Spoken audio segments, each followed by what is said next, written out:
people don't have sex to avoid STIs. They have sex because they want to experience pleasure. Sex education is not only something that everybody needs, but it is literally a part of everything that is part of the life experience. If you go to a provider and you say, you know, my John or my thing, or you just omit the whole word, no one's going to know what you're talking about. No one knows what that means. There's multiple ways to say something, and there's a benefit in being able to say it technically and being able to say it colloquially in the way that folks on the block understand. The politics are the politics, and what is also true is that we are still here together despite the politics, and we have the opportunity to do amazing things.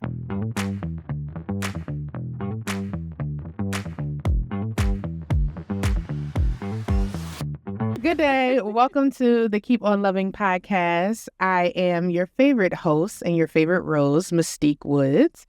And I'm so excited today to have the lovely, the intelligent, the brave, and just downright awesome Dr. Tracy Gilbert. Welcome. Hello. Hi. I'm so excited to be back with a new cast. Listen, season 3, 4, 5, I don't know. And yet so familiar. Yes. Yeah. How have you been? You know, I've been like everybody else. Like I told you at the beginning, you know, I'm keeping my head above water, doing my best. So. Well, thank you for agreeing to come and talk to me. I mean, I know that we, you know, have been talking for, 3-4 years now? Yeah. And so now we're on the other end of the spectrum. Yeah. So that's really cool. So fun fact, Dr. G used to be my professor, and now I am standing next to her as a colleague, which is really awesome. So look at that. But we're not here to talk about me. I mean, we could talk about me all day, but we're not here to talk about me. What we're here to talk about today is your newest project that you have. Yes. So tell me about the fundamental concepts and critical developments in sex education. Yeah. So for folks who might have listened, I haven't heard other episodes, I'm an educator. I'm a sexuality educator. And I was fortunate enough with 3 other colleagues to produce the newest work in sex education, an academic reader for folks who are doing the work that talks about how to do it from an intersectional and trauma-informed lens. And so it's the first of its kind, and the first book that's on the work of sex ed since 2013. Ooh. So what it is about how do we take all of these lofty concepts that we talk about in the public sphere, social justice, sexual racism, being intersectional, being trauma-informed, how do we do all of that and actually do it within the context of being in front of someone who needs information about sexuality and giving it to them properly?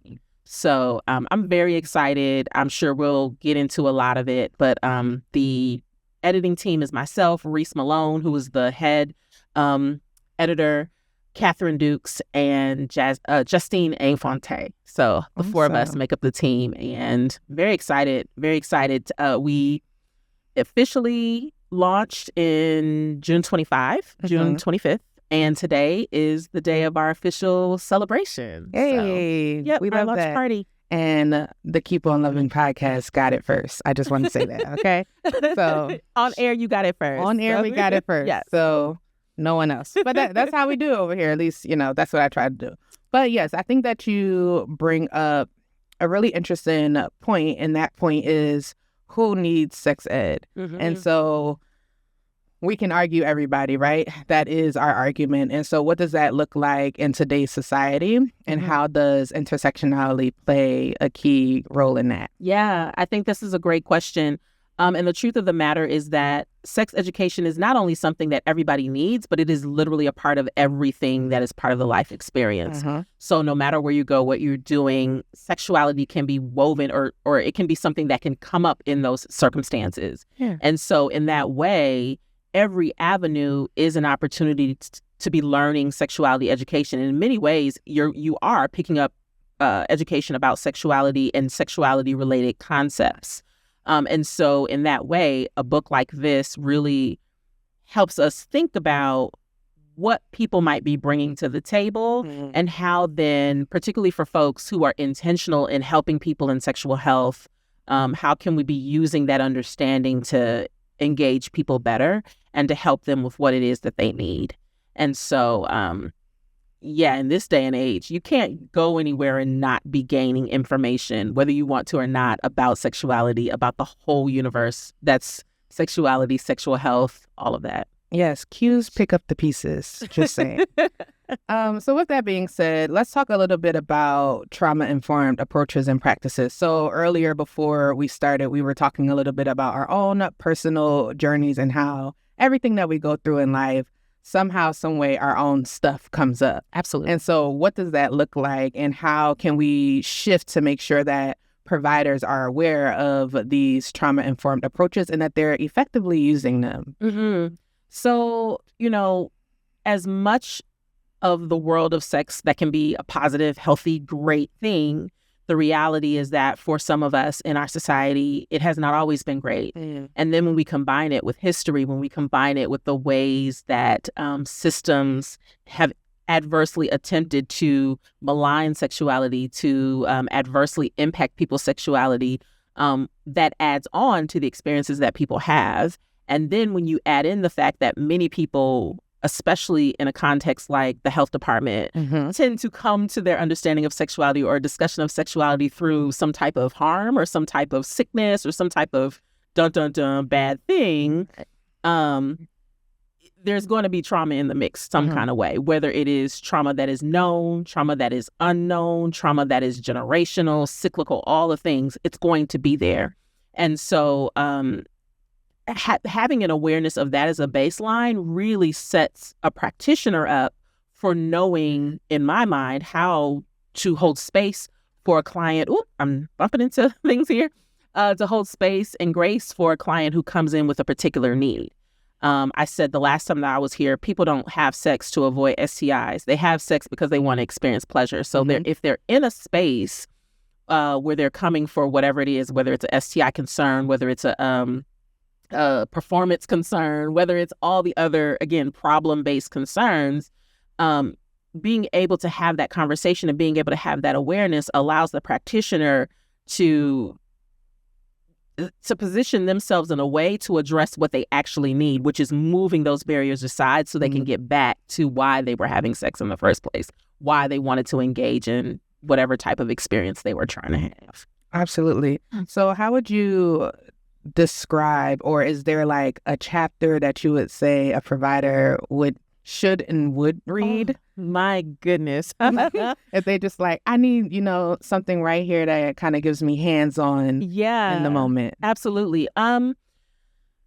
The reality is that there's so many good chapters, but the one that sticks out in my mind is actually the one that was written by Courtney Brame, who is a wonderful leader right now in the area of STI stigma and specifically around herpes.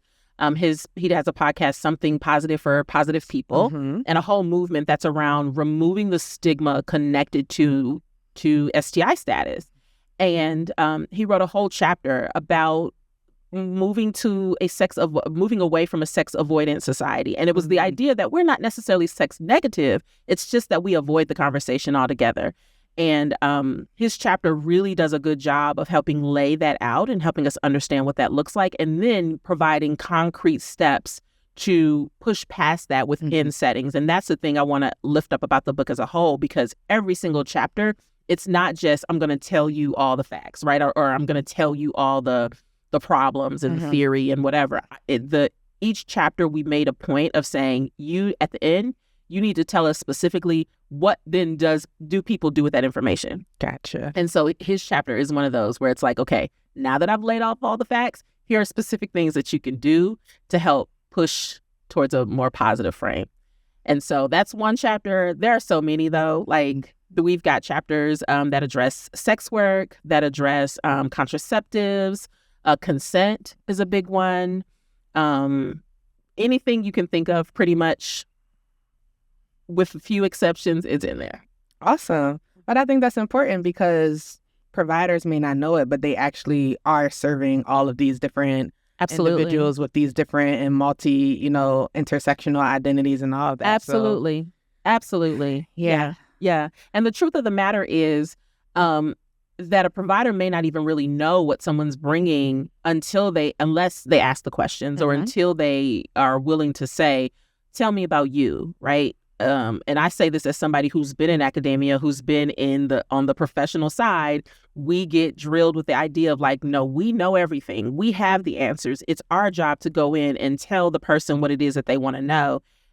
But the presumption is that we know what they want to know, and we don't. Yeah. We don't until we take the time to say, okay, why are you coming to see me? What is it that's coming up for you? And really, really allowing them to speak and then listening, not just for what we think we're hearing, but what it is that they're actually saying. That's when we can then show up and say, all right, here's what I'm thinking. And even then, it has to be a collaborative conversation, right? And so I'm thinking very much about cultural humility, which I've really started leaning into a lot in how I train other sex educators and thinking about that work myself. Using that as part of an approach. In a lot of ways, that's a trauma-informed approach, right? And that I think actually informs better practitionership as a whole. And I think that all of these things are indicative of what we call our sexual health response, right? Or just asking all of those questions in relation to what type of sex do you have? It's like, yes, I've always wanted to know, like, who came up with these 10 solid questions? And you got 10 minutes in here with your client, you know, or your patient. This is not enough information, but you do what you can do in that time. But what if we extended the conversation? What would that look like? So I think that what you spoke to really mirrors that. Let's switch gears and talk a little bit about politics. Politics. Oh, great old politics. Yeah. Okay, so we know that we are in a time span, and we've kind of been in this space for a while where sex education has always been taboo, or this, you know, like, oh my gosh, you know, pearl clutching, as they call it, a situation at hand, to the fact that we, when I say we, the United States does not have a solidified guideline of like what should be taught in schools, what should be taught, you know, for developmentally appropriate individuals. Now, we do have an overall, but it's not like, you know, at the top level now. Each state is different, you know. Sure.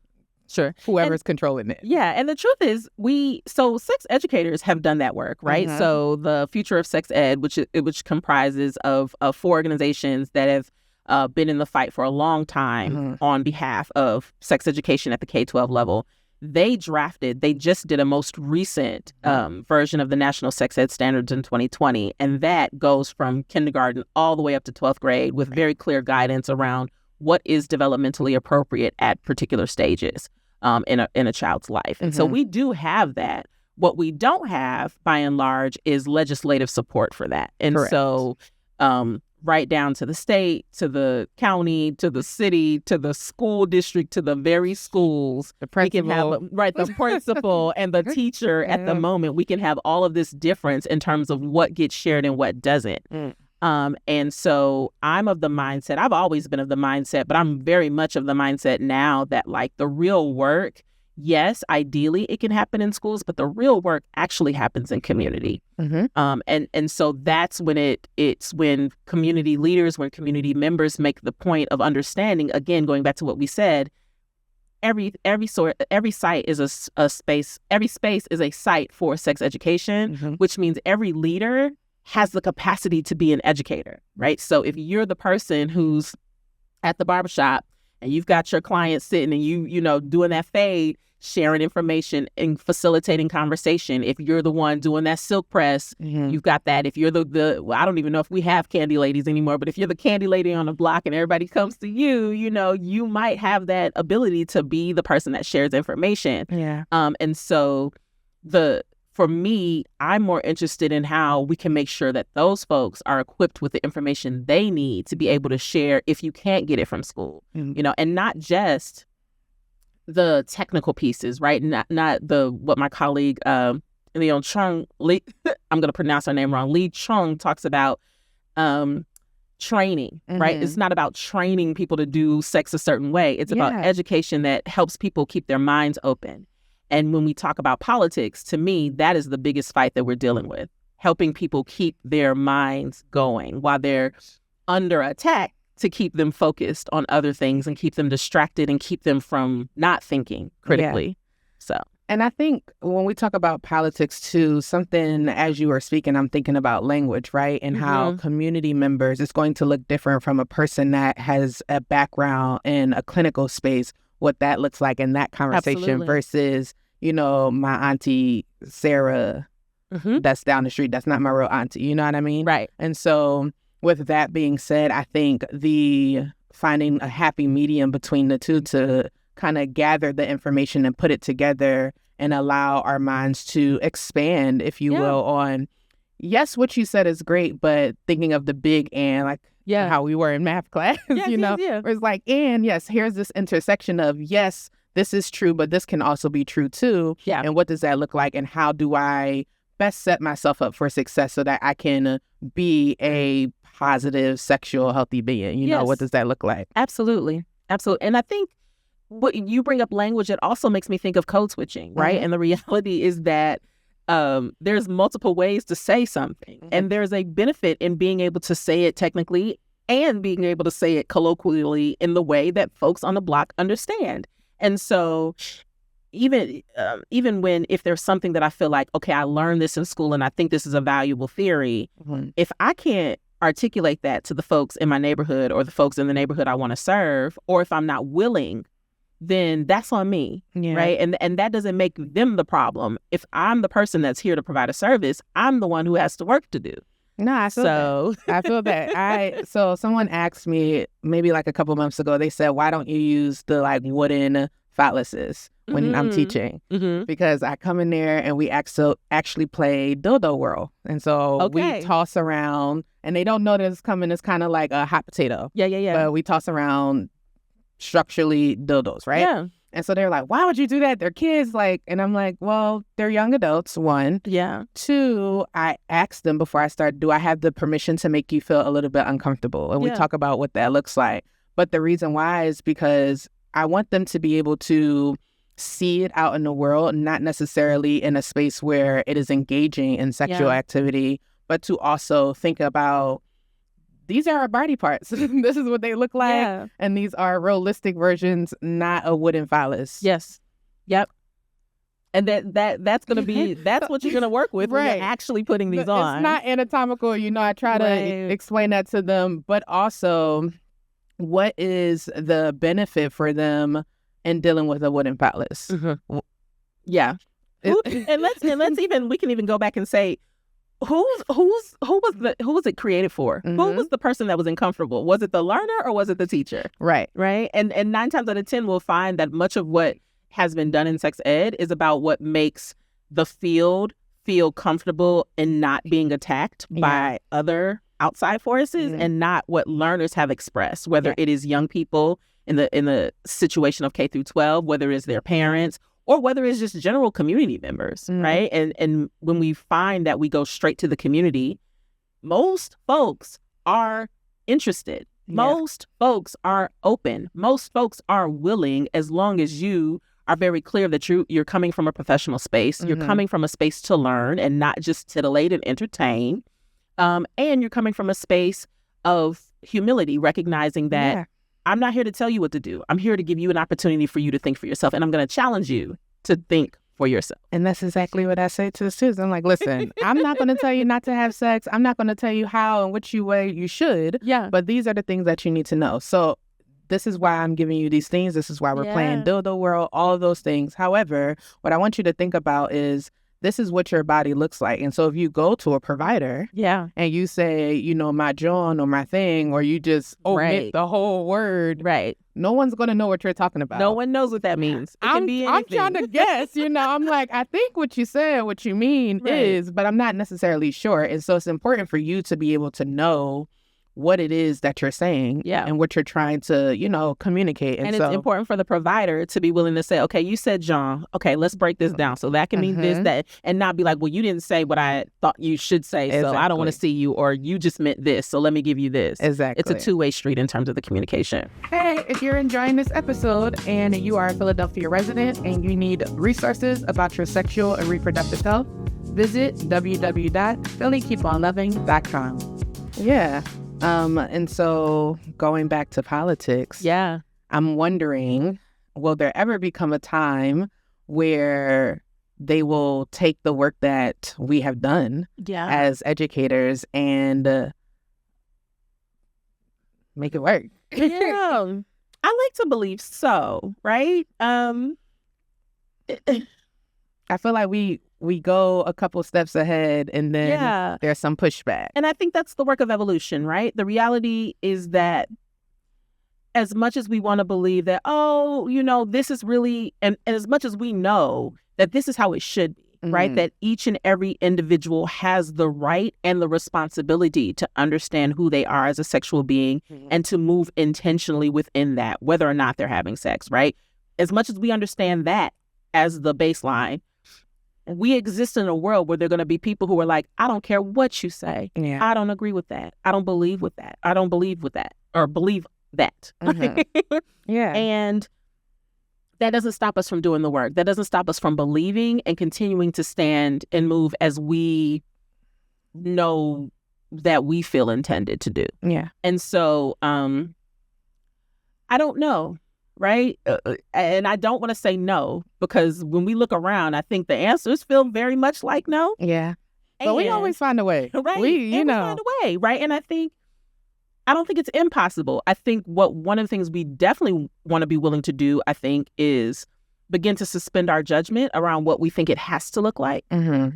I think part of historical battles between, maybe I don't want to use this as just the one type of fight, but I think this is the easier one that most folks understand between the right and the left, right? The liberals and the conservatives, is that they always tend to focus on one way of doing things, right? So we're going to be in schools, and this group says, no, we don't want you in schools. And this group says, yes, we want to be in schools. And it's like the school is a microcosm of all the different places you can be. Right. If they say no here and they're the ones with the power, where else can we go? Right? Church. Take them to church. There are other places to go. Absolutely. Right? If we're talking about you can't do this particular act. Okay, then what can we do? Right? There's all these different ways if we're willing to shift the conversation and it goes back to language. Who's in charge of the discourse, right? Who gets to say what something means and what it doesn't? And I think if we're willing to open ourselves up, then we can I don't know. We can play with it. We can play with it. We can modify it. And success is going to look different. Yeah, for everybody and everything, wherever you are in the world. For sure. Yes, thank you for that. Of course. What are your immediate, if you had to choose 3 immediate takeaways from this? 3. And they could be, higher level. They don't have to be. Yeah. Oh, goodness. That's a hard one. Let's see. I would say that good sex ed must be intersectional. Okay. And intersectionality is not about, having this identity and this person's identity, and that's not what we're talking about. That it is rooted in the person receiving, whether it's the learner, whether it's the patient, whether it's the client, right? And so it must be intersectional in the sense that it has to be person-centered. It has to center that person's lived experience if you plan on being effective. I would also say that intersectional practice does not have to be as complicated as we've been trying to make it out to be. I think in a lot of ways, one of the things, if you look at the chapters, one of the things you'll recognize is that many of the authors, there's 36 in there, many of the authors are saying the same thing in different contexts. That we really need to remove stigma, that we need to be thoughtful, that everybody is not the same, and you can't do a one-size-fit-all in terms of how you approach things.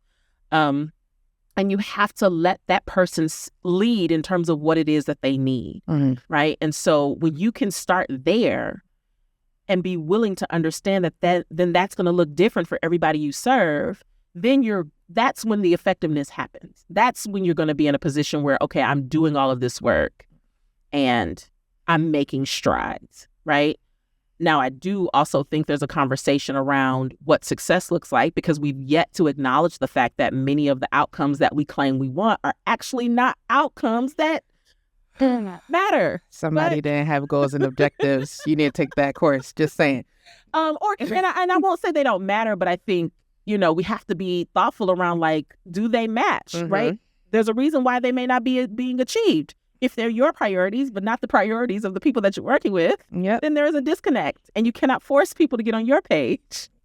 And it also, I think anything that we do, especially when we're talking about education and just growth of people, everything evolves. And so even if you start at one point, you're always moving the needle. You're always pushing to, bigger heights, or it's like, hey, we might have to revert. We might have to go back to square one and start over from the beginning. Absolutely. So I think that is lovely. Yeah. And then, because I only gave you two. Yep. One more. Come on. The last one, I think, is that sex education is valuable. And I say this as someone who has reached a part in her journey and her professional journey where I've heard all these different conversations about sex ed from many folks who are not actual sex educators. They've never been sex educators. They're not even really familiar with the actual ethos of sex education. And they say things that are really not rooted in an understanding of things, right? Like, one, conflating it with sex therapy. Two, I'm a sex therapist every other moment. I'm like, that's not, I'm not a sex therapist. I can facilitate a very affective experience and a cathartic experience possibly, but I'm not a therapist, right? Likening it just to some random sex negative gym teacher who comes in and throws the dildo at people and say you're gonna die, right? And by extension with that, the presumption that educators are unskilled. And that there's not, and I'll even say this inside, I think there are some folks who tout themselves as sex educators who don't recognize that there's a whole legacy and history around it. Yeah. And so they don't realize that there's skill and there's training, right? Like, you can in this day and age hop up, get a YouTube channel and say, I'm a sex educator. And please don't. We have enough. Yeah. But the reality is that there's a craft under this. Right. And so I think if you take that away too from this book, that would be important to me to recognize, like, not only is there a whole history and a legacy and a community of folks who do this work well, but they're out there, right? And they're looking for opportunities to serve. And so if you're reading this and you're like, okay, I hear what Dr. G said about we need to be in community, but I don't want to be a sex educator. Great. I bet you there's somebody in your community who already is one. That if you reach out to them and work with them, then you can actually have a really great experience, and you don't have to do anything but just provide the space. Exactly. And so I think this is also kind of will you come to the community to say, hey, listen, the politics are the politics. And what is also true is that we are still here together despite the politics. And we have the opportunity to do amazing things. Yeah. And with that, I will say that sex educators are resilient, and we have to be. We have to be. We have to be. It's like we don't have a choice. But Absolutely. With that being said, for our final question, where do you think this body of work will take us in terms of trauma-informed practices and intersectionality in this conundrum that we're living in? Any project I've ever been part of, I've always been of the mindset of providing solutions, right? So this is probably my fourth or fifth project that I was either a writer on or an editor for. And my thought has always been, with anything that gets produced, I want to address the question of how do we do it? I want to address the question of where is it? Why don't we have it? You can't say we don't have it now.